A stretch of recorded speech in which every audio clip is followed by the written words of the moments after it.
MLS Aces Podcast. This is your host, Tom Sweezy. This is episode 253. And if you are watching this episode, then you guys see some familiar faces. If you are listening to this episode, then you'll hear some familiar voices in about 2 seconds. But joining me back again for the 2023 MLS season is Jason Vevang and Vaughn Pollman. Jason, since you're next to me, let's go to you first. How are you? It's good to see you back. And it's good to be back. Sorry about the Chicago Fire. You're probably going to have to say that so many more times in my life, so I'll just accept it. I mean, look, I've said it to you a lot in the years that we've recorded this podcast. It's gonna keep happening. They got a lot of money, so they can disappoint me with a lot more now. And Vaughn, back from the Queen City, or one of the Queen Cities in the U.S. How are you, man? Oh no, it's the Queen City. Yeah, no, that I'm doing fantastic, and this feels really special to get to be back on the mic with you guys. It's been way too long. Well, Vaughn, you're also a Chiefs fan, right? Yes, I am a Chiefs fan, and I remembered. It has been a wonderful era to be a Chiefs fan. So yeah, soaking it all up, and definitely happy about how the Super Bowl turned out. So I'll touch the real hot button MLS topics, of course, whatever NFL topics. Is Patrick Mahomes already top 10 QB all time in your eyes? Oh, absolutely. Okay. Yeah, no doubt about it. And Jason, how about them Bears? Chicago's got great sports teams, really. No, they don't, bro. It's so brutal. I watch almost every Bulls game, and I just cry myself to sleep. Chicago could have had Mahomes. They passed. Yeah. Chicago's done a lot of things like that in their history. We'll have Fields, though. I like Fields. He's not Patrick Mahomes. All right. Just saying. All right, let's go into MLS talk, not NFL talk. I mean, I can do that too, but I mean, you are a Jets fan, so everything you say to me isn't that bad. You know, rookies of the year. That's where I'll take it. I win all the rookies. So just give me a quarterback when Aaron Rodgers comes, and we'll be good. That's He's fine. going to his dark retreat or whatever. We'll be going on some Ashwanda trip, and we're winning Super Bowls. I don't care. That's how my brain goes. But coming next season, NFL Aces. Yeah, we'll branch off with all my extra time. Within minutes, we already were off topic. Well, I'll steer it back on topic. This episode right now, with the three of us, is we're gonna kind of do a main cover of the big topic issues or the big storylines that have gone on over the course of this MLS offseason, from kind of big topic issues to small big topic issues. I don't really know how to word it. They're all important, but they're all maybe kind of changing in severity there. But we're going to try to do our best to kind of go over it, give some thoughts, and then in next week's episode, we'll be giving some previews and predictions into the season. If you guys haven't already, you're listening to this or you're watching this, I put a lot of time and effort into 29 different interviews to preview every single MLS team. So if you want more of a conversation specifically about your team or a specific team, go and listen to the last 6 episodes, because there's 3 teams per episode, a lot of good conversation, a lot of good guests. And thank you to all those guests. I can say that now that they're all done, recorded, and out. But let's dive into it, boys. And I think we'll start off with, I'm going to say, the most important thing that happened this offseason, and unfortunately, it's not a positive thing that happened this offseason. And Vaughn, I'm going to turn things to you. Surrounding the death of Anton Walkes, obviously passed away at the age of 25, the Charlotte FC defender, former Atlanta United defender, passed away a few months ago during a boating accident down in Miami. And I think I said it on the episode when it happened, of just unfortunate, just awful things, and life is short, and we all experience death. And to me, it's just another clear-cut example of just be a good person. People who you interact with on a daily, weekly, monthly basis, just make sure you touch them in some type of positive way, because you don't know how short life is, and you don't know when you're ever going to potentially see that person again, talk to that person again, whatever it may be. So, Vaughn, I'll turn things to you for maybe a Charlotte perspective, your own perspective on Anton, whatever that may be for you. I mean, obviously, it was shocking and it really rocked the organization and the fan base to its core. You know, it was really difficult to try and like compartmentalize it because you know, how are you supposed to respond to something? It's actually the second time that I experienced having like a player on a team pass away. The Royals, I experienced Giordano Ventura passing away, and very suddenly Yeah. in the off season too. I mean, I think the response from everybody has been incredible. The way that the players have handled it, the way that the staff has handled it, the way that the organization has stepped up. I know that leading into the season, there's a lot of plans related to tifos and chants and trying to just respect and honor Anton and who he was. Because I think until he passed, you know, there wasn't a lot of conversation about his leadership on and off the field, and I think he was so important to the culture building for Charlotte FC, and that was one of the reasons that they brought him in to be part of the expansion team. So it of course leaves a hole in the roster. It leaves a hole in the hearts of the organization, and you know, Latanzio expressed that they're going to turn to Anton for strength throughout the season, and so that's the hope. That's in, you know, in these circumstances, what you're going to try and do is you know, take this moment to hold your loved ones closer, have it be a galvanizing thing for the team and for the fan base, and have it as a way for everyone to remember to come together and love one another, and try to support one another. And so there's no other words for it. But experiencing it here in Charlotte, I know that everyone is just trying to come together in Anton's memory.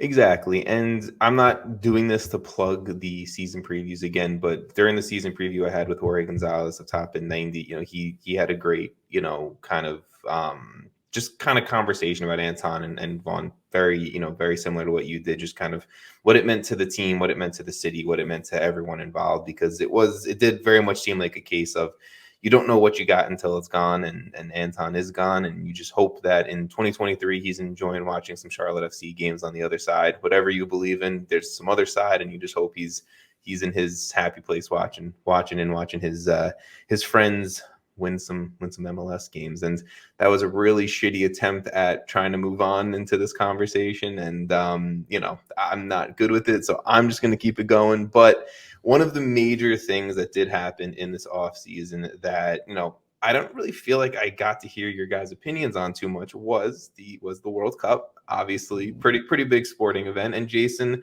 well, to the listeners, to the viewers, I've given my opinion on the World Cup plenty, so I'm really going to kind of stay quiet here. But Jason, I'm going to turn it to you first.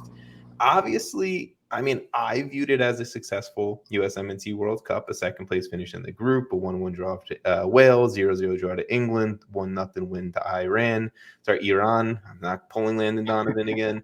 And then a 3-1 loss to the Netherlands. Jason, your overall just thoughts on USMNT's performance, maybe if you have any other teams you're interested in talking about, and kind of what the World Cup looked like. I mean, personally, for me, I sort of agree. Like, I think I was just talking about this with one of my friends as well, who's like a big U.S. soccer fan. It's just like they kind of did what we asked for, right? Like, to be honest, like making the knockout rounds was the big, like, this has to happen, sort of, in my opinion. Like, if we didn't make the knockout rounds, I was going to be majorly disappointed. Doing that, I mean, the performance against Netherlands was shaky at best. That was the worst of the World Cup, yeah, for sure. But I mean, overall, like, I enjoyed the World Cup. I loved it. I had a lot of fun. I mean, for the U.S., hopefully we can build on that. Obviously, there was some drama. A little bit. Wasn't that great to hear, but it's just it's a good place to start at the very worst, right? So, like, now you build on that. You build on your performances for the next 4 years. Go to 2026 with, you know, maybe a bit more expectations, a bit more on the mind. So, okay. Vaughn, anything you want to build off of from what Jason said? I mean, yeah, in terms of the tournament itself, great. Hit all the marks. Yeah. I wish that it hadn't been, kind of marred by some other narratives. Of course, the human rights violations and the passing of Grant Wall. Mm-hmm. There was a lot that I think it's going to be remembered by in U.S. circles that's not great. Yeah. And so I'm happy it happened and that it's behind us and that we can now look forward to what's coming in 2026. Because I think that's what this is all about, is ramping up to that. For the U.S. men's national team, yeah, we hit the mark of playing some better soccer and, looking good on the global stage, and also getting a lot of these young generational guys playing together on the biggest stage. And I think that was huge for the development of the program and letting this be a building block heading into 2026. Now, we're a little bit in flux with the situation with Berhalter and people at the top. So we'll see how things shake out with the U.S. men's national team. But the World Cup in those regards, yeah, it was good. It was fun while it lasted. You know what? Very good point about Grant Wall. Rest in peace to him as well. I think after he passed, I had Sam on the podcast, and we did a nice deep dive into Grant Wall, his work, and what it meant to U.S. soccer. Unfortunate FIFA corrupt Qatar, corrupt country, just that's FIFA. FIFA's gonna FIFA, I guess.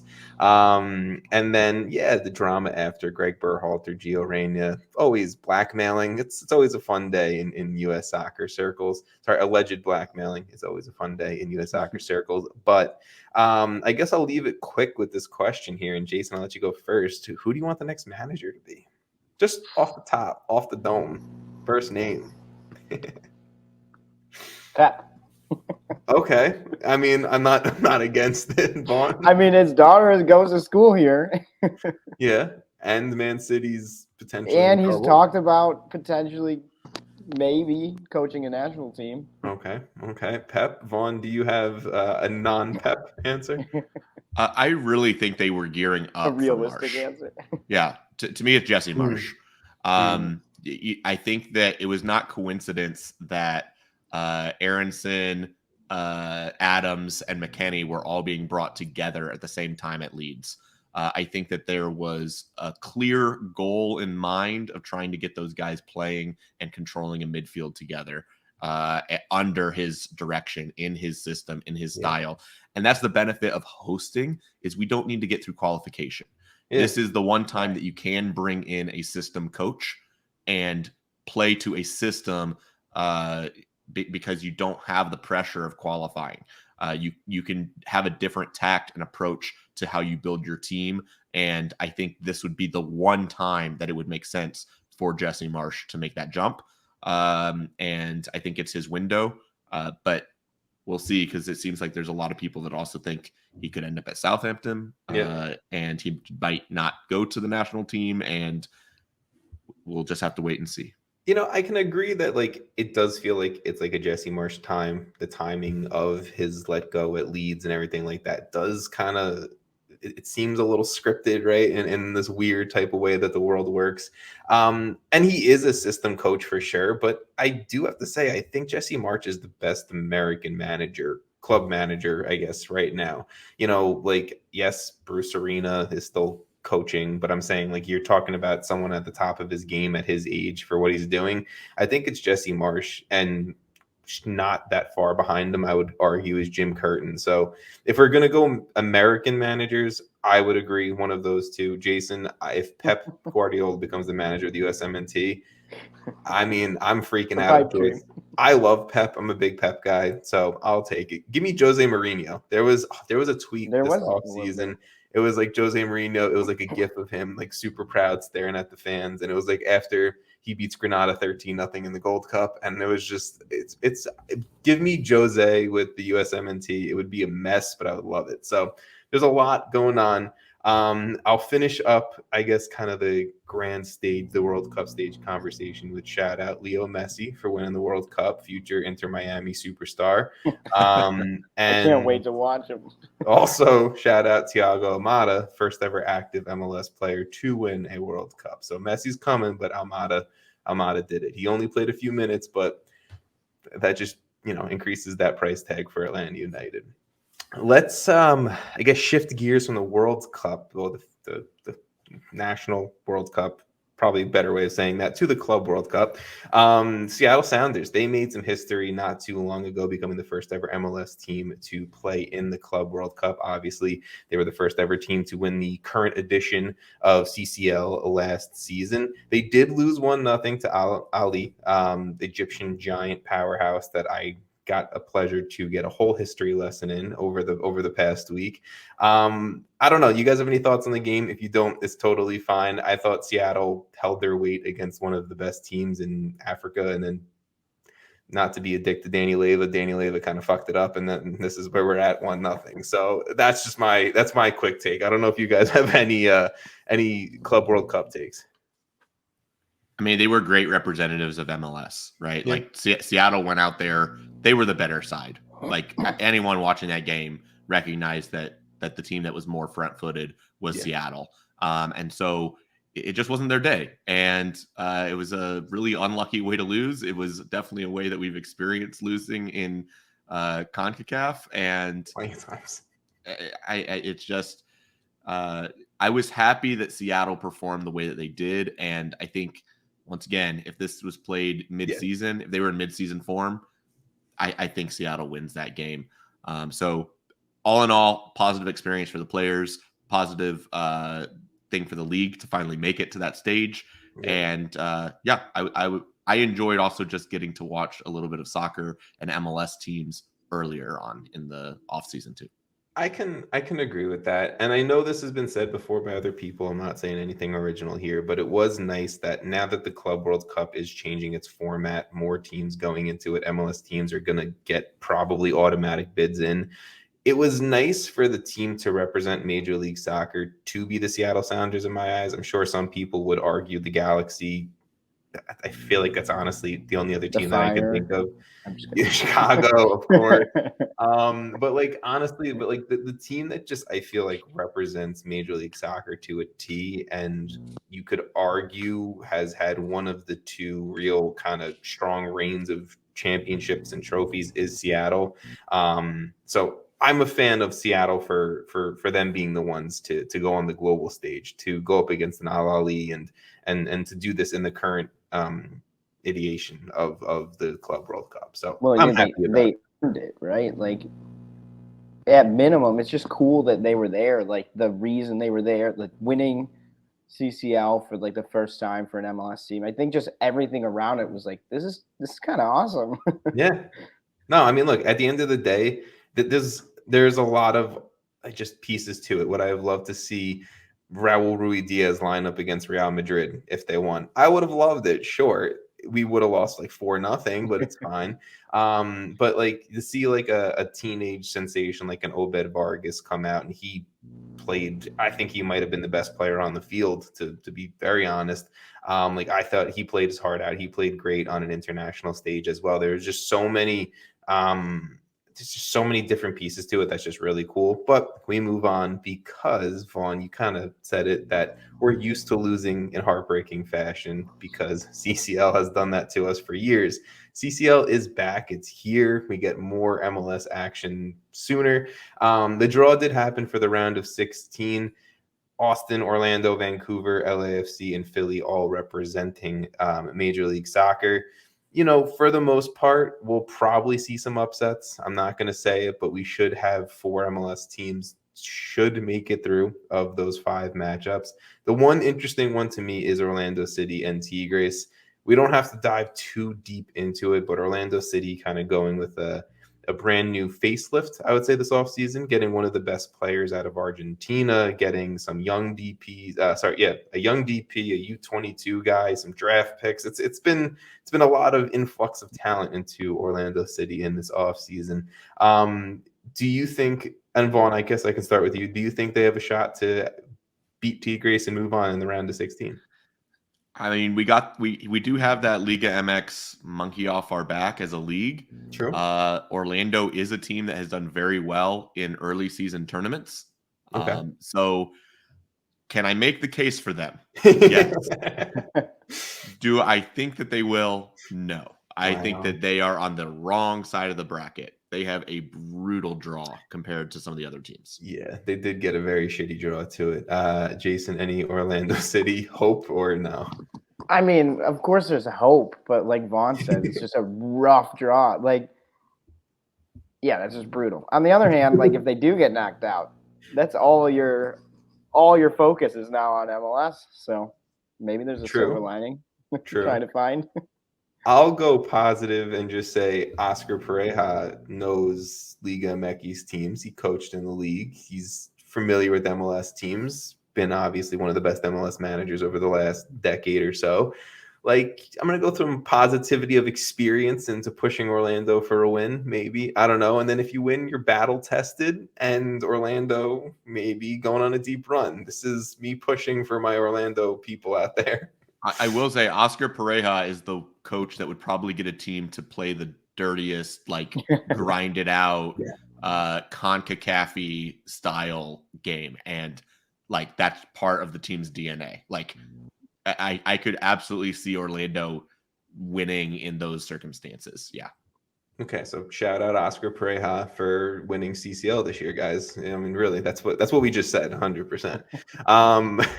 Let's move forward. This is going to be really quickly, and I can touch on it only. If you guys have anything you want to say, you can definitely cut me off. But NYCFC Stadium announcement, this was a me thing. This was a me happy thing. It's going up next to Citi Field in Queens. Going to be a mall, affordable housing, a hotel, and a lot of other stuff in there. They're kind of making it a little bit like Jerry World down in Dallas, but in Queens. Of course, they do that when I moved to, New Jersey, but it's fine. Whatever. I'm not upset by it. But it's going to, hopefully, we'll be playing soccer games in a soccer-specific stadium in New York City in 2026, and that's just pretty cool. So I'll stop the NYCFC. Vaughn, it looked like you wanted to say something. Well, for your New Jersey, I will say that the Red Bulls' new training facility looks world-class. The renderings that they had for their new facility that is being worked on and seems to be coming down the pipeline is also something that I think we should be very excited about in terms of adding that to the infrastructure for one of the biggest clubs, one of the most important in one of the most important markets in U.S. soccer. The training facility might have the same attendance as home games, though. That's my only concern is a big solid fat zero just being everywhere. Look, last year, now that I've lived in Jersey, I've been to a few more Red Bull games. It's really bad. Like, the stadium's beautiful, but the attendance issue is like really bad. And this isn't even me being an NYCFC fan just shitting on them. Like, you live in, like, where the stadium is such like a multicultural, like, they have a nice Hispanic community. You have like a very large European community. You have so much that you could easily pull and draw into, and the Red Bulls just don't do it. No clue why. Maybe go get a big name superstar if they kind of did, but we'll get into that in a little bit or even next week. But Jason, let's talk more specifically MLS. Let's talk head coaching changes. Vaughn, it's your favorite, the head coaching carousel. Not that many this year. There's only 4 changes. Columbus being taken over by Wilfried Nancy. Obviously, Nancy very successful last season with CF Montreal. Houston Dynamo, they bring back Benny Boy. Ben Olsen is coming back into his managerial job. Very young still. I think David Goss said that on the last extra time. Didn't realize how young he was either. So he still has a nice long coaching career in front of him. Hernan Losada, he is back in Major League Soccer as well, taking over for Wilfried Nancy up at CF Montreal. And then Bradley Cardinell, I don't know if this is a head coaching carousel, but St. Louis City SC, first ever season in Major League Soccer. Former Red Bull assistant coming in, getting his first kind of full-time head coaching gig. So just congratulations to Bradley. Jason, any of these 4 coaches do anything for you? I mean, I'm still kind of like, I just am not that thrilled with a Ben Olsen hire. I've never felt like he was that good. So it's kind of surprising to me after like how he's performed that Houston would be like wanting him. because I feel like we talked about how he overstayed his welcome at DC for so long before he actually got fired. So to me, it's like that one, I guess, is more of like a surprise. Like when I saw that, I was like, really? Like this, we're going to try this again? Like, it seems a little risky. Maybe not to be rude. No, look, it's very fair to be rude. Lucharu is the only thing that Ben Olsen did, besides I think the one U.S. Open Cup that he won early on. But like, he didn't do much in DC. I don't think his experience warranted another MLS head coaching shot. Yeah. Maybe that's wrong to say, but it is what it is. I'm happy that he has another shot. I don't think I would pick him. I feel like it was like a lot of years of just I didn't actually see much improvements. Yeah. In terms of style of play or what he's trying to do, or even players that are being brought in. Like, I guess it's not necessarily solely on the head coach, but it matters. I mean, he hopefully has a say in that. So. Yeah, I mean, you would think someone of Ben Olsen's, I guess, reputation in the league would have an impact on transfers. But Vaughn, what did you want to say? I'm just saying absolutely everything you just said, just mix and repeat it for Hernan Losada. See, no, that one I'll challenge slightly. I think Hernan Losada, he completely failed with DC. I'm not going to say he did any type of success. But Ben starting Olsen, to see a trend here. Ben Olsen, DC United, yes. But Ben Olsen was given years worth of failure where Hernan Losada wasn't given much. And I know, there was obviously hate from players and other coaches and all that stuff. But I mean, that's arguably worse. I'll give Hernan Losada 1 second chance, but if like a third team hires him, then yes, I have an issue. Ben Olsen, sure. Like, I don't know. I think Hernan Losada is deserved of a second chance, where Ben Olsen, I feel like he got a second and third and fourth chance at DC just for how long he was there. Maybe. I just think that the moves for both teams is lateral at best. Yeah. Right. Oh, I can agree with that. Like Wilfried Nancy is an upgrade for Columbus. Yeah. 100%. And everyone's excited and they're like, oh my gosh, he elevates this team. Yeah. And I don't think that we can say about Losada or Olsen that they are going to elevate the team that they are now taking over at. 100% agree. And so it feels like for both organizations, if it goes well, great, you got lucky and you were great seers and like you got lucky, I guess. But otherwise, you're just delaying getting to the right coach, right? Like you're postponing the inevitable. Yeah. But that's what I feel like. And again, I'm putting head coaches through the woodsaw at this point today. That's what I feel like. Why can't I think of his name? Paulo Nagamura was last year for Houston. Like, I don't feel like they ever took that hiring seriously. And then now the Ben Olsen hire, I'm like, are you still not taking it seriously? Like, Houston, I know they have the new front office, the new ownership, whatever it may be, but nothing's changed in this new ownership era for Houston, where, you have some excitement where the guy who has all the money or that girl who has all the money, they're going to potentially do something. But, when you don't and it stays the same, Houston will just continue to, unfortunately, be in the basement of Major League Soccer. I mean, if Olsen couldn't do it with Rooney, he's not going to do it with Ache. Yeah. I just think it's a lazy hire. It's like they looked at, Ben Olsen's coached in MLS for this long. I'm off the top of my head, probably I can't give you the amount of years. Honestly, a decade. I was going to say 10 years, maybe. But like, it just seems lazy. It's like that's the only thing they looked at, and they're like, "Oh, it must have been good."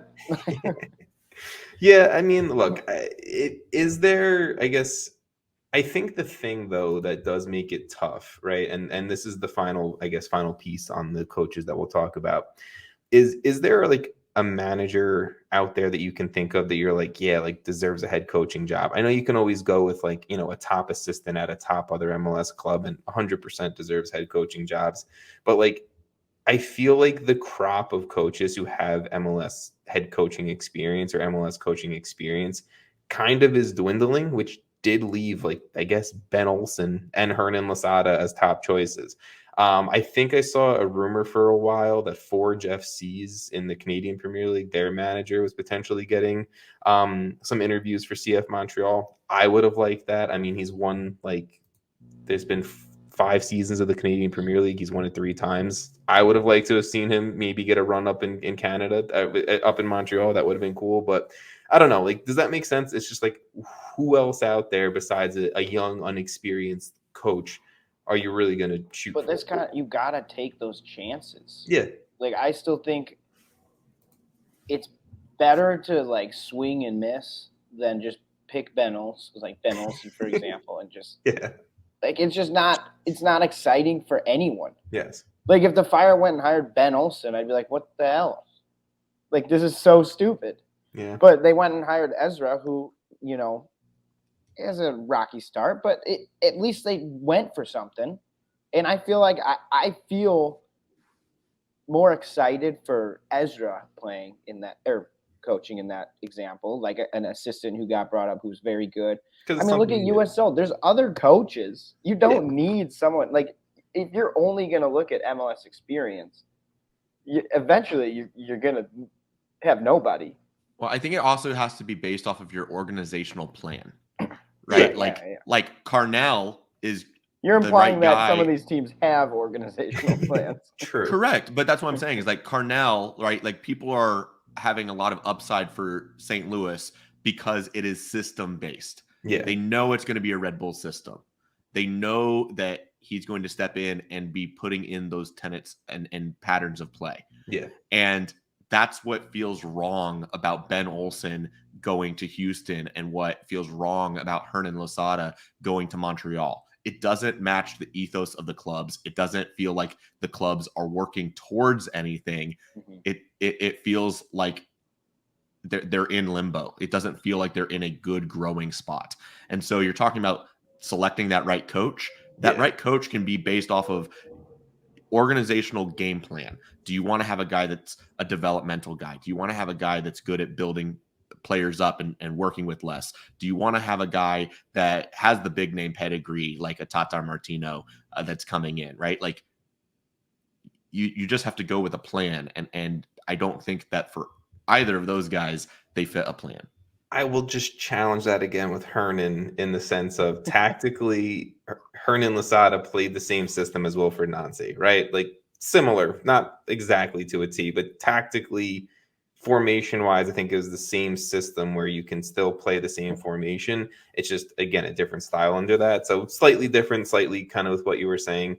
And Hernan Losada did in Europe have a reputation for working with younger talent. So Montreal has been liking to sell their younger talent too. They do have a very good crop of homegrowns coming through too. So I can see the Hernan Losada comparison. I just don't prefer connection into making him the next manager. I just don't prefer it. But they also sold some good players. I mean, and so it's not like the team is going to have that, even the consistency going from last year to this year. It's sort of like a lot's new, not everything obviously, but a lot is new that now you're putting on Losada to merge together as like a unit with less time. So I was going to dive into that next, Jason. So thank you for the transition there.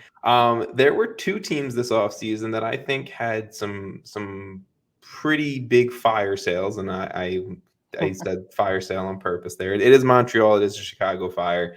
Let's start with Montreal, though, since we're on the Montreal conversation. Ismail Kone off to Watford. Georgi Mihailovic off to AZ. Alistair Johnson off to Celtic, right? Big names. And then for a long time, I think, it was assumed Victor Wanyama was going to be part of that departure. Not a sale, but he wasn't going to resign. He shockingly resigned. So they have a DP back in Montreal. But those 3 names still in their own right. You're talking about one of the best right backs in the league, one of the best winger attacking playmakers in the league in Georgie. And then, an up-and-coming kid who just played for Canada in the World Cup in Ismail Kone. I mean, that is a lot of talent on the out. Yes, they bring in an Aaron Herrera. I really like that move. But I guess we'll talk high level about Montreal. I know we're going to give specific predictions next week. But, Jason, I mean, you started the conversation about the departures. How are you feeling about Montreal right now, I guess, with Losada and the departures? I think it's good that they were able to keep Wanyama and that he did resign. The train's about to go by. It's going to get real loud. I live like right by the train, next to it. Love it. All right. Yeah, so I think it's good he's back, but the departures are brutal. And I'm personally going to miss watching Georgie play in MLS. It was so much fun last year. I mean, obviously I have some history with him because he was on the Fire, but I just feel like this team, like going back to just merging the conversations, it's like there's just losing all that. Sure, they made like a little under 20 million or 18 million or something. I think it was around 18.5 or something like that. Which is great. But I'll probably say the same thing in 5 minutes when we're talking about the Fire. It's really about how you're going to go use that money. Yeah. You could make all the money in the world, but if you're going to just miss and miss and miss, it doesn't matter. And going back to the coaching conversation, I don't have a lot of faith in that. So I don't know. I'm a little concerned with them because I feel like they were at a great spot last season. They looked good. They were fun to watch. Yeah. And going into this season, it was like, it's almost like that last season was more of a blip than it is going to be like a building block. No, for sure. I mean, see, like, I don't know. And Vaughn, maybe you can be the tiebreaker here. I'm not as negative on the Montreal roster right now. Maybe I have high hopes for a lot of these homegrowns because you have heard a lot of these names around, and it looks like they're ready to get first team minutes, whether they've been playing in Montreal's academy, whether they've been on loan in the Premier League and the Canadian Premier League, and now they've they're breaking onto the scene for Major League Soccer. But like, you still have a guy like a Kamal Miller who is a top center back, Joel Waterman, who he got his rumored moves to Turkey and all that stuff this offseason. He's still there. We know what Aaron Herrera can do. I mean, Romel Quioto, if he's healthy, he's a baller. Victor Wanyama is still there. Sam Piet's still there. I'm not saying this is the third best team in the Eastern Conference. I'm just saying I don't think I completely hate where the roster's at. But Vaughn, maybe you tie break us here. The roster's not terrible. I was shocked that they let Joaquin Torres go with Mihailovic gone. I think that there's a clear hole, but yeah, can they add somebody in the summer that totally changes their trajectory? Sure. Do I think that's going to happen? Probably not. No. So I think the bigger concern for me is that there's still something off at the top organizationally. Yeah. Wilfried Nancy finally got his chance to be the head coach, was having success, and he walked. Yeah. He elected to leave. Yeah. You had Victor Wanyama that got into a messy situation before he re-signed, right? Where it seemed like he might not come back. And now you have the same thing going on with Ty Kamara, right? Like, there seems to be some level of disconnect between the front office, the owner, whoever's making those decisions at the top, and the people that are employed underneath that. And so that's a problem, I think, for Montreal, is that I don't trust the vibes. I don't trust that it's going to work out because of some of those red flags. Bad vibes, bro. Just bad vibes up in Montreal. But no, during the playoffs last year, didn't the owner, Saputo of Montreal, didn't he say he was more concerned about the team playing a pretty style of soccer than winning trophies? I mean, I feel like just in American sports, like, that's not something like we would accept. Like, we would be like, we don't give a shit if we look like shit, but if we win the title, like, who cares? Like, we won. But like, that's the complete opposite mindset for Montreal, where I just feel like they want to play their system. And if they finish 15th in the East, if they finish first in the East, they don't really care. I mean, obviously, I'm sure they want to win trophies, but it's not the number one most important thing to them. And maybe that's where you're seeing some disconnect from a Wanyama, a Wilfried Nancy, and some other people around this club. I don't know. Well, and they lost their talisman. Like, Mihailovic was the first guy since Piatti that felt like that guy in Montreal. You know, and so now I guess that's Wanyama. I kind of feel like 36 or something. I think it's Kamal Miller. Is that bad to say? I think he's the star on the team. I think he's the best player on the team. If you're going to look at players at their position, Kamal Miller was one of the best center backs in the league last year. I don't know. Maybe I'm. But is he that guy? That's what I'm saying. I don't think he's that guy. He's not going to elevate your team and lift you to trophies and like put the team on your back and make something happen. Like he's not that guy. You're not that guy, bro. You're not that guy. There's a lot of just meme references going off in my head, Vaughn, as you're saying stuff. So I'm sorry. I have to get it out. But let's transition from Montreal to Chicago. Jason, your boys, they're having an off season of something. Yagatalina sold to Chelsea. Jean Duran sold to Aston Villa. He's actually getting playing time in Aston Villa. I never saw the big deal in Jean Duran. I'm going to be real honest. Maybe I'm the idiot that watches him and I just never got excited. I thought he was a good player. I thought he was a good young player. Didn't see the move to the Premier League being next, but whatever. And obviously a few other players on the outs, Stanislav Ivanov, Boris Sekulic, guys like that on the out for Chicago. Not much as far as the ins, I'm going to say. You got French right back. You brought in a loanee from Lugano because Jan Espinoza went to Lugano. That's a transfer, but not a transfer. And then, I do have to say, as a USL fan, bringing in Jonathan Dean, he'll probably play for Chicago Fire too, but I really like him for Birmingham. That transfer got me excited for just the American soccer nerd in me. But Jason, I know you said it before. It may be a similar answer of it's how you spend the money, but how do you want the Fire to spend the money? I'll turn it there. Yeah. Well, so like going back to kind of what you kind of went down your list there. Yeah. I kind of feel like Durant. I was surprised. Okay, like it's 18 million up to like 24 or 22 or something. Yeah, 22, I think. That was shocking to me. Like I like him as a player. I thought, wow, this guy. I mean, he came in and we looked instantly better.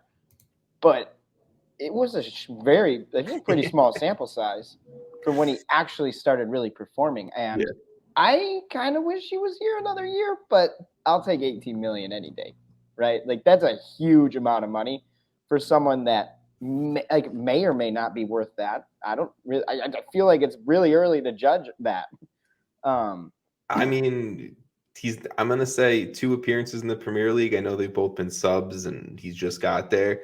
It doesn't look like he's fit in the flow, but he's still young. I'm not going to judge him on that. Yeah, he's young. I mean, they obviously bought him for like seems like a longer term kind of thing. So I mean, maybe he ends up being incredible for them, right? And then we just get more money. Like I really just don't. I just think that this sum came in and the Fire were like, well, how could we refuse that? So I don't really. I feel like that was pretty solid. Obviously, also the Slonina move is now official, so we won't have him. We're going to probably be going with Chris Brady. So we're just back-to-back teenagers here. Hey, people like Brady more than they like Gaga, okay? I do like Brady. He hasn't really played. So we're just going to be interested to see how he does. Yeah. I mean, it's still like a young, like a teenager. So if he's Gaga, he's great. But I mean, again, it's just a lot of money. Like what we've brought in has not been eye-popping, right? It seems like we need a striker still because the Casper situation, as excited as I was last year, did not work out. I think we can all agree that at his best, it should have been better. And I know, like, they have preached, like, oh, another year with Shaqiri, and I don't know, man. I watched them miss so many chances last year, just one after another. Every game I went to, it was like, how do you not score some of these sitters? Yeah. That it's just embarrassingly bad. So I think a striker is, in my opinion, the priority. I'm glad they got some help at right back. I feel like our depth on the back line's a little low, but I like Shihos. He was a pretty successful hire. Yeah. He's coming back. So, I mean, there is some, like, when the Fire were really playing well last year, like, there were a couple periods of time where I think it was probably 3-4 game win streaks that we looked like we could be a playoff team. Yeah, there was a glimmer of hope. Yeah, there's been moments, but it's just too few few and far between. Yeah. To actually be something. So, I mean, I guess I'm just okay with them rolling it back and just seeing what happens. But I feel like if we get a month into the season, we still have these goal scoring issues. Something has to be done. I mean, that's to me, that's where it is, right? There's goal scoring issues. You guys defensively are good, but how long also can a back line really hold the 0-0 Well, draw? last year we started like 10 games in with allowing like the least goals in the league or something crazy. We had tons of shutouts, and you scored near the bottom too. Yeah. You know what I'm saying? So like it's definitely, it doesn't matter. Yeah. Like eventually you're gonna allow a goal, and when that happens, can you score? And 100%. if you can't, you're gonna lose. It feels like the Fire's ceiling just isn't all that high. Like unless they bring other people in, like they need Kasper Shabilko to go Nemanja Nikolic on the season. They need Shaqiri to have that Goss theorem year 2 bump. They need Brady to come in and be like Tom and just be the GOAT in place of Slonina. Like there's just too much that it's hangs in the balance. hinging on a lot. Yeah, and I think the other concern is that if they start slow, I think Ezra is in that really tough spot where I don't know how long of a leash he's going to have. Which is troublesome because we're another team, like going back to all the other coaches where we're saying, like, is there a plan? It's like the more we just keep doing this and keep resetting, just feels so bad. Like, what are we doing? We just go through the same 2 to 3 year cycle every 2 to 3 years. And then we're in either a worse spot or the same spot. It doesn't change anything. So can we get the Jason version of the Taylor Twellman? What are we doing? But no, I mean, look, I agree. I like Ezra. I do. I like him a lot. I just don't know if it's going to be a full season of Ezra for Chicago in 2023. To keep this moving a little bit, I'm going to dive into next a topic of interleague transfers. Maybe DP level. I honestly didn't look at it, but I'm going to run through a list, and I'm going to see if any of these transfers tickle you guys' fancy for a conversation. So Josef Martinez, obviously, I think the biggest name that did move, him moving from Atlanta to Miami. Jonathan Mensah, that was a surprise recently going from Columbus to San Jose. Artur going from Columbus to Houston. Tim Parker getting that move to St. Louis City. Dave Romney to New England. Hebert going from NYC to Seattle.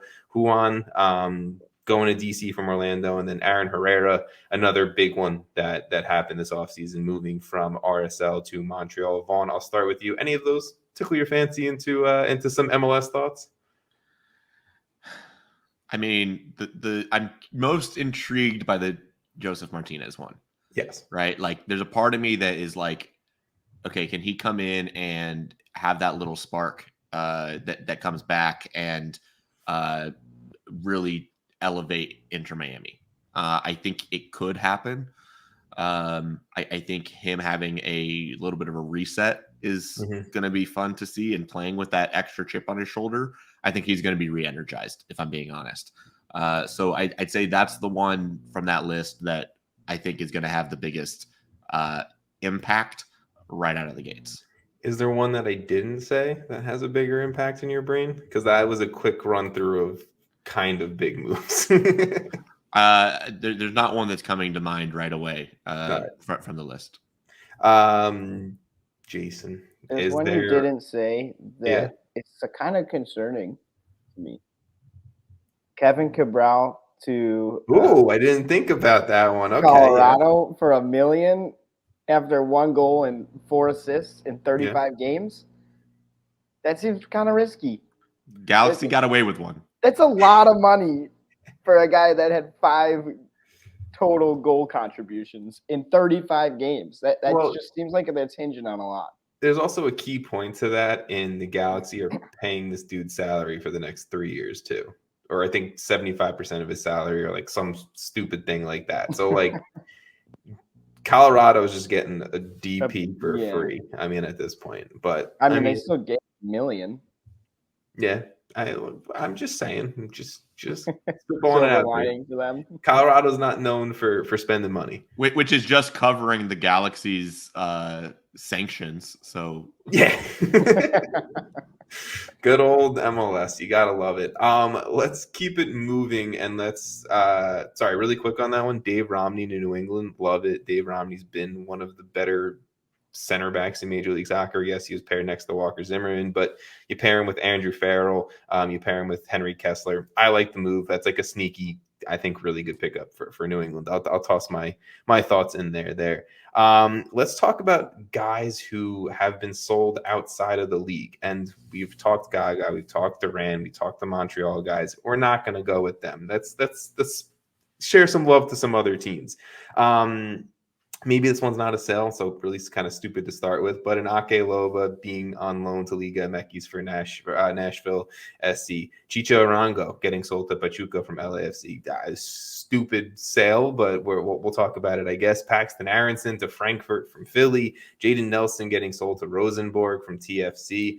I mean, like, the list kind of goes on, and I don't hate it that we have Major League Soccer teams selling and kind of populating other leagues now, for majority of these guys kind of being young stars, right? Young talents. You have the Arangos in there and stuff like that. But Jason, I'll start with you. Is there a sale that kind of makes you happy, makes you sad? Because when I said Arango, Vaughn visibly shook his head in disgust down there.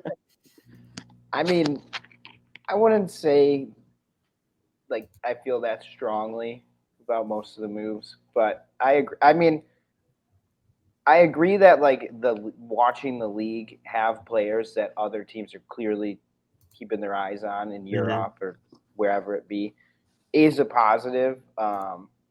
Anytime like a guy like Paxton Aronson goes to Europe, I get happy because who knows, right? So, but yeah, nothing like super strong about him. Okay. Vaughn, is there outside of maybe Arango, is there anything? Well, I'm going to throw in one that is a little bit of a homer pick, but I think also Daniel Rios. Yes. Having a guy that moves teams via trade for allocation money that then you flip for an international sale for significant profit is doing good business. Like that is how teams will grow. Like that's essentially what Montreal did with Mihailovic, just at a much higher dollar figure. Hey, we got some money. Well, and they did it with Alistair Johnston too, right? Like you spend $1 million of allocation money, you sell them for $4 or $5 million, you're making good profit. Well, Daniel Rios was a guy who finally got an opportunity to earn some more minutes. He really didn't score a lot until late on in the season. And he played Philly and then he only had I think 7 league goals. 4 of them in that game against Philly, and then they are able to sell him to Liga MX. And that too is we're having guys that are going from MLS to Liga to Mexico. I think that has flipped is not insignificant. And so for Arango, for Ake Loba, for Daniel Rios, that those are starting to be guys. And we had a little bit of it in the past, right? You had Uriel Antuna going back to Liga MX, but I think that's something that this offseason has been more prevalent than in the past. I mean, that's a good point, and that's a trend like I've been seeing and I've been liking, but I haven't talked about it. So here we go. Of just like, in the past, MLS teams would get, Liga MX players on loan or buy them if they were kind of, getting out of favor with the manager, and they'd be stars in Major League Soccer. I mean, a clear example was Edison Flores for DC, right? When they bought Edison Flores from Mexico, it was like Peruvian international, like this guy's killing it in Mexico, let's bring him to Major League Soccer. It didn't work out obviously that way, but I don't know why that was the first example in my brain, but it was. But now you're seeing it vice versa of Chicho Arango, a dude who easily is capable of being, a Golden Boot winner in Major League Soccer. There's a market for him in Mexico. Mexican teams have seen Chicho Arango score a ton of goals for LAFC. Now we want to bring him to our league to score and bring that firepower, because especially in Mexico, scoring isn't as easy as it is in Major League Soccer. I mean, sometimes it is because defenses are a mess, and then sometimes it's just, the leading goal scorer in the league is 10 goals in half the season. So it's such a unique market. And then to the Daniel Rios point, talking about a unique market, Guadalajara only buys Mexican-born players, right? So that's maybe where Daniel Rios's price tag kind of escalated, was because it was Guadalajara who bought him. But still, either way, I can agree with you of, you just made a crap ton of money from a dude you got in an interleague trade. And I mean, that's good business. One, it's Liga MX willing to spend big to get talent from MLS, right? Like they were ready to get Brandon Vasquez at Chivas, right? Yeah. Like they were going aggressively after MLS forwards. And also guys coming from Liga MX to MLS is no longer a sure thing, right? Like Ache, even Alan Polito, like it's up and down experience, right? Like it's not a guarantee that those guys are going to come in. Pizarro, right? Like what? You get what I'm getting at. Is it bad that I kind of have faith that Pizarro could be something in 2023? I don't know. Maybe that's just blind faith of like, I want it to work out, but I don't know. That's just me maybe being dumb, but whatever.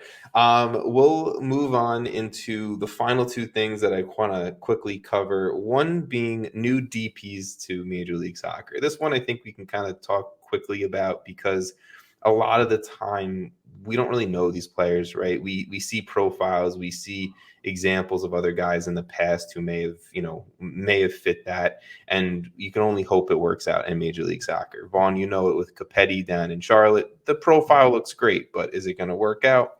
You can only see once the soccer starts on the field. Giamakis, Georgios Giamakis for Atlanta United, coming from Celtic. The dude's huge. The dude scores gold. He's in his prime, Greek international.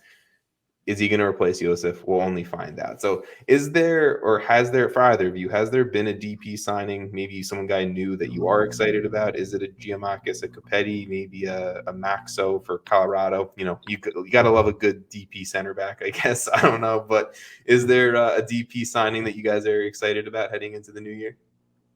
I'm really curious to see Evander in Portland. Yeah. I think that could be a really interesting, next stage for Portland. And also the real recent one is Venzier at New York Red Bulls. I think that team has also needed that guy. And Venzier has a little bit of that, like he could push them to that next level. And their next level is to be a top team in the East. Yeah. So those are two that stand out to me. Jason, I know we've listed off 5 DPs, but I was actually going to say Venzier as well, but I was going to add they locked him in through 2026 with an option for 2027. So like if it works out, they've got him for a long time, and I feel like that's sort of somewhat rare to have a DP for that long. Or like locked in already. So, I mean, obviously it might not work out. I mean, we just went through a couple that didn't, but I think he's going to be a quality player, hopefully. And if he is, like, that's major boost for them. And it could be a club record signing if all the incentives are hit. Yeah. I mean, look, Red Bull, or I guess large companies that own Major League Soccer teams, don't always appreciate or support and put the money into the MLS clubs always. And Red Bull, I think, have been doing that a little bit more as of recent with Luquinhas and now Vanzier. So good for them. It's nice to see it for them. I'm just quickly going to toss in the name of Martin Ojeda for Orlando City. I said it earlier when we kind of were joking around about them winning CCL.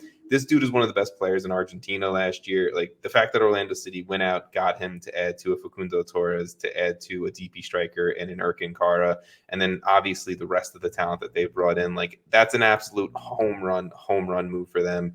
And I'll also be a little maybe sneaky and say Leo Campagna, Inter Miami, bringing him in on a full-time deal from Wolves, like bringing him in as a DP, pay that man. You didn't pay Josef as a DP, which is absolutely amazing too. Inter Miami did some good business this offseason.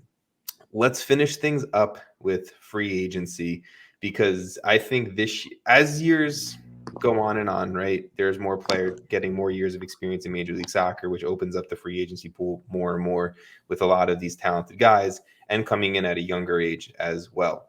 Obviously, free agency has impacted the likes of an Atlanta, an NYCFC, a Toronto FC this offseason. I'll start because I need to give my NYCFC thoughts and my update on it. So sorry, boys. But obviously, free agency impacted NYCFC in losing an Alexander Cayens, in losing a Sean Johnson. Like Abear wasn't, but Abear was a transfer, whatever. But Anton Tinnerholm, guys like that, right? A lot of key players for an NYCFC going out for a team that, back-to-back Eastern Conference finals.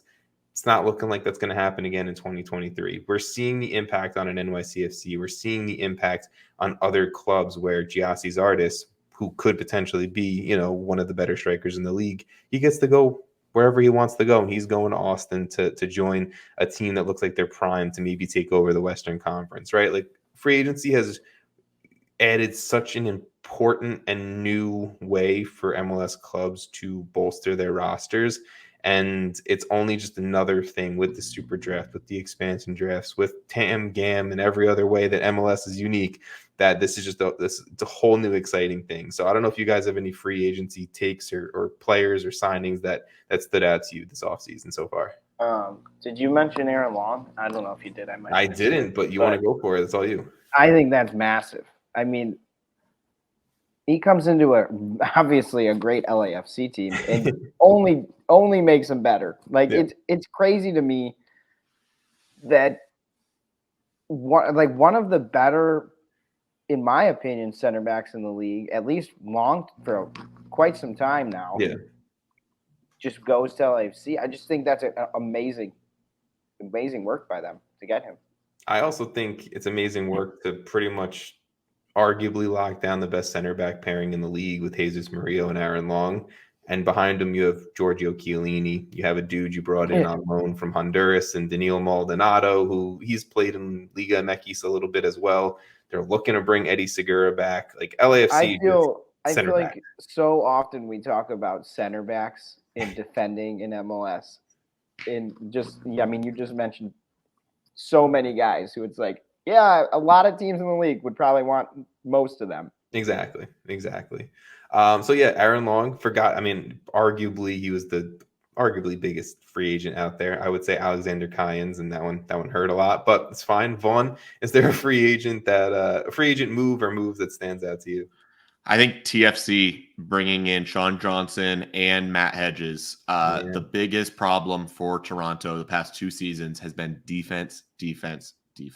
They've conceded 66 goals in back-to-back seasons. And if they can right that ship, if those guys, and they also just signed, what was it, Sigurd Rosted or whatever his name was. They signed a left back from Turkey and a center back from Norway, Scandinavia somewhere. It's not Norway. So like if TFC can shore up that defensive line, they're loaded in midfield. They are absolutely unreal in midfield. Their attack, I trust that Bob Bradley can get those guys connecting with more time together. And so TFC scares the absolute crap out of me. If they figure out their defense, they can be a team that can very, very quickly re-enter into that conversation of being a contender. And I think they could have those right pieces, and they may have done it through free agency. Plus a full season of Insigne and Bernadeschi doesn't help. You saw what they did in half a year. Now you give them a full off season to rest and get into the full swing of it. I think TFC, if like you said, if the defense is figured out, I think they could be dangerous. And they've got Jesus Jimenez, they got Adama Diomande, they've still got Osorio, they still got Mark Anthony Kaye, they've brought back Victor Vasquez, they've still got Michael Bradley. The Adama Diomande signing was one that I was like, I haven't thought about that dude since he left LAFC. So I love it. Bob's going back to the classics, just bringing his old boys back. I will say, Tom, it still hurts me that Sean Johnson left the Fire, so it doesn't go away. It doesn't go away. We're Sean Johnson rejects on this podcast. I love him so much still. It's so sad. So Sean Johnson, that one hurt because I said it when he left, is he's NYCFC's all-time appearance leader, right? Like our one MLS Cup, he was MLS Cup MVP because of the shootout. Like we're not as good of an organization as we are in MLS circles if Sean Johnson's not part of it. So that one hurt. Like Kyan's hurt, Maxi, I got it. Like Tinnerholm, I got it. I didn't really understand the loans of Cacho Acevedo and Santi Rodriguez. It's a lot of players here. But Sean Johnson was, I think, the one that hurt the most. He was the one that I was like, okay, I can see Sean staying and everyone else going. And, Bob had some other ideas up north. Other plans. Yeah. Is there, and I'll finish it up with this, guys. Is there any other moves, topics, because it was a long off season, that we didn't talk about tonight that you guys want to give some thoughts to? I have it actually happened pretty recently, but how do you guys feel that Emmanuel Reynoso is suspended by the league? Like, that's a huge loss for Minnesota. He's going through his own issues back in his home country. I'll say that. I'll leave it to the same thing that Jacob Schneider said to me when I covered Minnesota. You guys want to go do your own Googling on it, do your own Googling. But in the pure sense of soccer, Emmanuel Reynoso is arguably the best talent in Major League Soccer. And that is a giant Reynoso-sized hole on that Minnesota, United, a starting 11. And Minnesota United goes from a team that could potentially be in the playoffs to one of the worst teams in the Western Conference, in my opinion, without him. Vaughn, I don't know if you have any different thoughts or whatever. Yep. I don't think he'll ever play again in MLS. I think it's done. Yeah. And so Minnesota does not have a response for that right now. And it's going to be a long season in Looney Town. Jason, I'll stick with you if you have any other. That was all. Yeah. Vaughn, did you have anything else that we missed out on? We're going to have more opportunities to cover. We're good. Exactly. Next week, like I said, everyone listening, watching, we will be kind of giving some previews and predictions into the 2023 MLS season, Western Conference, Eastern Conference. We'll try to do our best to give a little love to every single team, but there's 29 damn teams in this league, and I can't promise it. So sorry, Houston. Your team name will be mentioned. Your team name will be mentioned. We can't say it'll be a lot of depth behind that.